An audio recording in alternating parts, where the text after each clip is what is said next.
जय हिंद।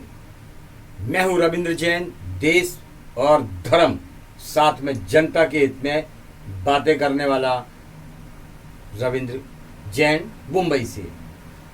हम तो एक बात जानते हैं कि जितने भी वसूली करने वाले हैं या रिश्वतखोर हैं या खोटा काम करने वाले हैं या हराम की खाने वाले हैं, उनको समझ में नहीं आता है कि किसी की बद्दुआ, किसी का घर उजाड़ कर हम अपना घर बसाते हैं, हम अपने बच्चों की, अपने औलादों की परवरिश अच्छी करना चाहते हैं, दूसरे घरों को उजाड़ कर, दूसरे के बच्चों का निवाला छीन कर।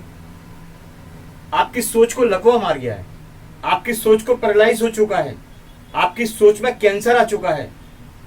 आप समझ लीजिए, आप किसी का निवाला छीन के और अपना घर सजा रहे हैं, दूसरे के बच्चे का निवाला छीन के अपने बच्चे को आगे बढ़ाना चाहते हैं, तो आप जिंदा रहें कि ना रहें, लेकिन परिणाम आपकी औलादों को भुगतना पड़ेगा। ये कड़वा सच है कि नीम बोने वालों को आम नहीं मिलेगा, नीम बोने वालों को नीम ही मिलेगा।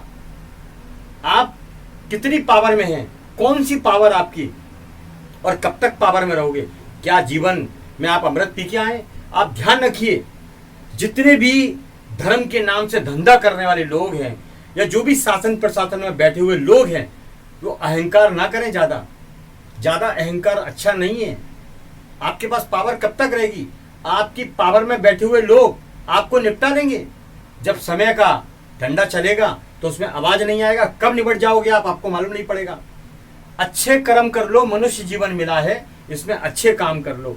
क्यों पाप के भागी बनते हो? क्यों हराम की लूट कर खाते हो? आपको मिलता है ना, मेहनत तो हम भी करते हैं, दिन रात हम भी घूमते हैं। आपको सब सुविधाएं मिलने के बावजूद भी आप निकम्मापना करते हो, वसूली करते हो, लूटते हो, जनता का पैसा खाते हो, उनकी बद्दुआ खाते हो। आपको शर्म नहीं आती है जरा भी कि हिंदुस्तान में आपका जन्म हुआ है? आपका जन्म कहाँ हुआ है ये पूछो आप।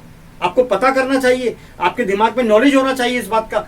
हिंदुस्तान की पवित्र भूमि में आपका जन्म हुआ है, जहां पर शिवाजी महाराज ने जन्म लिया, हरिश्चंद्र ने जन्म लिया, कितने योद्धाओं ने जन्म लिया, कितनी पवित्र भूमि है। भगवान राम ने जन्म लिया और आप वसूली कर रहे हो, हराम की खा रहे हो, अपनी पावर का गलत इस्तेमाल कर रहे हो। करो, कब तक करोगे?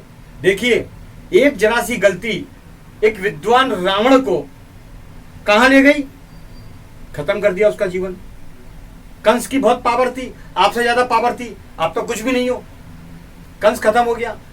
गलतियां कहीं ना कहीं कर्म से जुड़ती हैं और वो कर्म एक पावर बनता है और पावर आपको ले डूबेगा।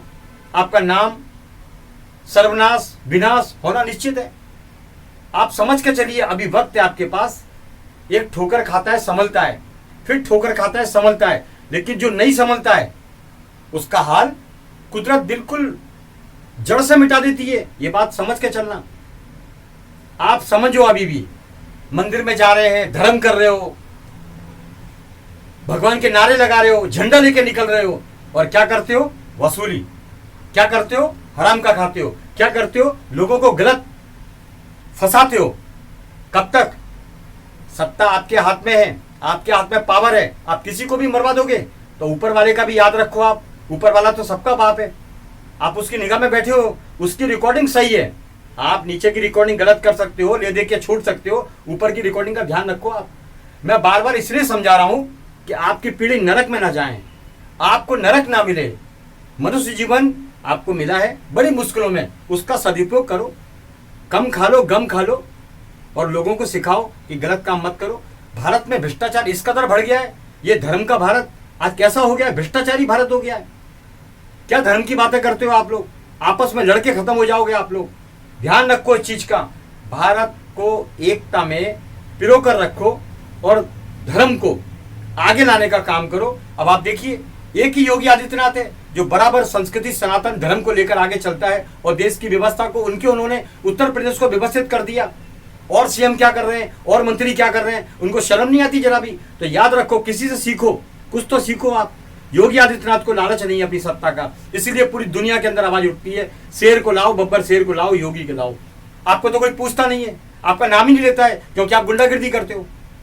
आप अच्छे हैं तो निकलिए, आप सीधा आप निकलिए। सत्ता किस लिए आपके लिए? क्या सत्ता सुख भोगने के लिए, आराम से बैठने के लिए? आप काम करें, पब्लिक के बीच में आए। अगर आपको डर नहीं है तो काय को गाड़ी आगे पीछे, गाड़ी पीछे घूमती है? आप काय के वीआईपी हो? आप वीआईपी नहीं हो, आप जनता के पैसे पर आप अय्याशी कर रहे हो। उसको वीआईपी नहीं बोलते हैं, उसको बोलते हैं गलत तरीका, देश का पैसा बर्बाद करना। ठीक है, मैं इतना ही कहना चाहूंगा। अच्छा रहेगा, आपकी जिंदगी में आप लोग सुधार लाएंगे। हम तो मेहनत करते हैं, देशभक्ति करते हैं और देश धर्म की रक्षा के लिए कुछ बात करते हैं, जो समझ में आती है तो ठीक है, बाकी ऊपर वाला आपको देखेगा। इतना ही काफी है। मैं हूं रविंद्र जैन। जय हिंद।